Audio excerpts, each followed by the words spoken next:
Manchester City 1, Chelsea 0. On the balance of play, not really an interesting game. Not a dead game as well, but I'd say on the balance of play, I think Man City deserved it. I think, they had more possession, created more half. There weren't really clear-cut chances. I think Chelsea had the clear-cut chances, in my opinion, in the game. I think earlier on, in the first half, their decisions in the final third or their execution in the final third was poor. Coming out in the second half, I think Chelsea started well.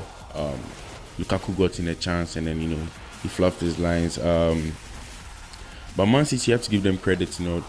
They've shown that they're sort of a class above even competitors like Liverpool and Chelsea, because the difference in like the other teams in Man City is, when they face the big teams, they do their best to get 6 points, and more times than not, they get 6 points. They've gotten 6 points from Arsenal, they've gotten 6 points from Chelsea. Other teams will probably get 4, and that would be seen as a good return. But Man City are just right now at this point a class above others. I think KDB's goal was good. It was well taken, especially when it was off balance, and it caught the keeper by surprise, because I didn't think Kepa thought KDB would shoot at that moment. But looking at a replay, I think Kepa could have done better if he was in a better position. I think his positioning cost him a bit. Chelsea's front line today, I'm going to talk about the front line. Pulisic was poor today. You couldn't really see him. At halftime already, I felt Tuchel should have brought in Mount at halftime, because he's someone who's more clinical and direct. Ziyech too wasn't really, in the game. There was a chance in the first half we could have, put Lukaku through, but the pass was poor. And when you're playing these big games, you have to pay attention to such detail, because these half chances do not occur every time for you to be able to correct error.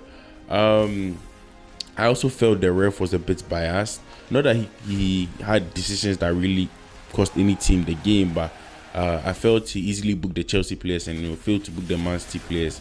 There was an incident where Alonso fouled Sterling, I think, in the first half, and he wasn't going to book Alonso. All of a sudden, the City players pressure him, and then he books Alonso.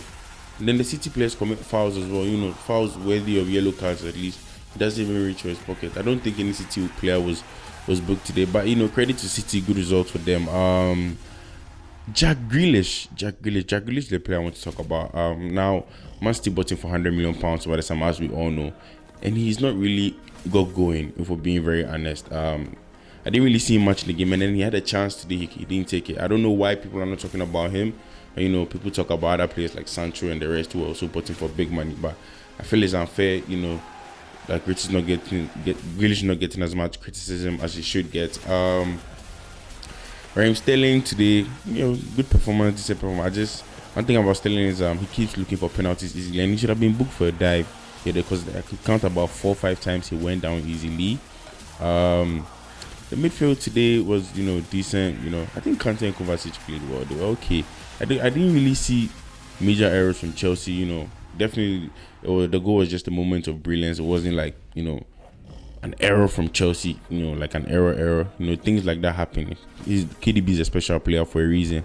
So, the big picture now, Man City go 13 points clear. I think it's fair to say they've already won the league, or at least they have one solid hand on the league. And, because now they're 13 points clear of second, and, at this point in the stage, they really have 16 games to go. I don't see them dropping 13 points in 16 games. They've dropped about 10 points all season. It was at 22. Yeah, they've dropped about 10 points all season. So I don't see them drop. I think we can congratulate them for the league. We all know what Pep is going for, the Champions League. For Chelsea, I think now the ambitions change for Chelsea. I feel like it has changed over the past month. Just make sure you finish in the top 4, probably win the EFL Cup. Challenge for the Champions League, and then that'll be a decent season. And then we could go into the summer. I think the winners of this will be those chasing the top 4.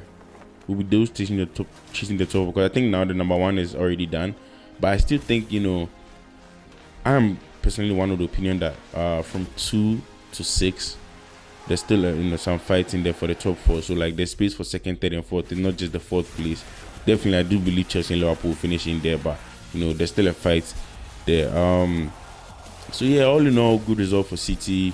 They beat Chelsea, and these are the games people don't see, but they get the 3 points quietly and then they leave. People don't talk about it a lot, because they are not as big of a club, even though they've been winning recently. But that's the difference. They get the 6 points against the big teams, and then they're able to win the game. So let me know what you guys think about the game.